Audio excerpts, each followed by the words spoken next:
Bienvenue sur Exomath, voici le 6e exercice sur la leçon de Pythagore. Alors ici un exercice un peu plus original, vous allez le voir, puisque contrairement à ce qui a été le cas de tous les autres exercices, nous n'avons qu'une seule longueur. Ici nous avons bien un triangle rectangle, EFD, rectangle en F, mais nous n'avons que la longueur EF qui fait 6 cm. Alors de premier abord on pourrait dire, je ne peux pas faire le théorème de Pythagore. On nous dit souvent le théorème de Pythagore sert à calculer la troisième longueur d'un côté du triangle lorsque l'on en a déjà deux. Attention, ce n'est pas forcément vrai. Ici, nous avons une information supplémentaire, EF fait 6, mais nous savons que l'hypoténuse est 3 fois plus grande que FD. Nous avons en fait un lien entre ED et FD, ce qui va nous permettre de faire cet exercice. Comme nous avons l'impression qu'il y a deux inconnus, plutôt que de travailler avec les lettres ED et FD, nous allons utiliser la lettre X, ce qui va nous permettre de rédiger plus simplement. Donc première étape, nous disons donc que nous avons le droit de faire le théorème de Pythagore puisque ce triangle est rectangle en F, et nous disons bien que nous utilisons ce théorème-là. Nous écrivons l'égalité de Pythagore, donc toujours pareil, peu importe ce que je cherche, j'écris l'hypoténuse au carré égale la somme, donc plus le carré des deux autres côtés. Et c'est ici que on va utiliser une petite astuce. Nous allons introduire x pour la longueur FD.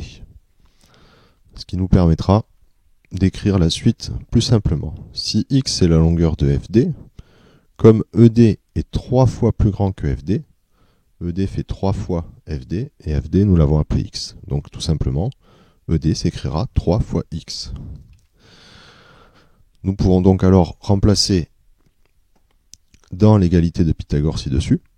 ED sera remplacé par 3 fois x, FD sera remplacé par x. Alors attention, même histoire qu'avec les racines carrées, ici nous avons un produit, ED fait 3 fois x, ce produit va être mis au carré.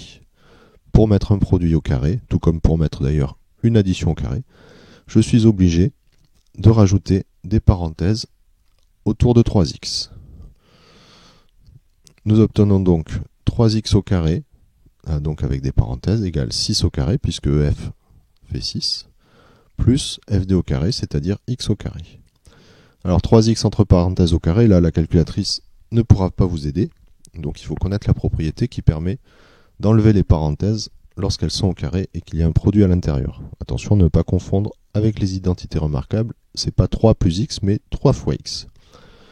Puisque c'est un produit au carré, pour enlever ces parenthèses, tout le monde prend l'exposant. Nous aurons donc 3 au carré fois x au carré.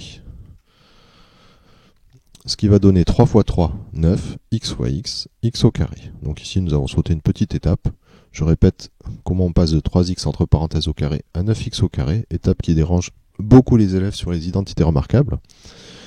Il y a 3 fois x, le tout au carré, ce qui veut dire que le 3 prend un carré, 3 au carré devient 9, le x prend un carré, et il s'écrit x au carré. Ce qui dérange ici les élèves, c'est qu'ils ont l'impression que x n'a pas changé alors que 3 a changé. Donc ici nous avons une équation, il faut regrouper les x, donc nous allons éliminer le plus x au carré qui se trouve ici à droite, en faisant moins x au carré des deux côtés. En faisant moins x au carré des deux côtés, nous n'avons plus de x au carré à droite, et donc nous avons 9x au carré moins x au carré égale 36. Donc 9x au carré moins x au carré égale 36. Je rappelle que moins x au carré, c'est comme 1x au carré, donc 9 moins 1, 8x au carré.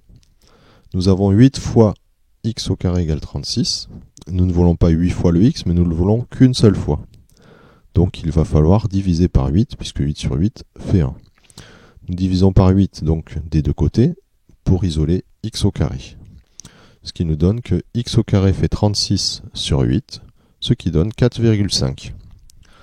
Ici nous avons x au carré, mais nous cherchons x, c'est-à-dire FD. Donc puisque on cherche quel est le nombre qui au carré donne 4,5, il suffit de prendre la racine carrée de 4,5. Nous avons donc x qui fait racine carrée de 4,5. Je rappelle que nous n'avons pas précisé quelle était la précision de FD, donc on va le chercher en valeur exacte, donc on va s'arrêter à x égale 4,5. Nous avons donc déjà FD qui fait racine carrée de 4,5. l'hypoténuse faisait 3 fois FD, 3 fois X, donc 3 fois la racine carrée de 4,5. Nous n'oublions pas de préciser les unités, donc centimètres. Et nous avons fini cet exercice un peu différent.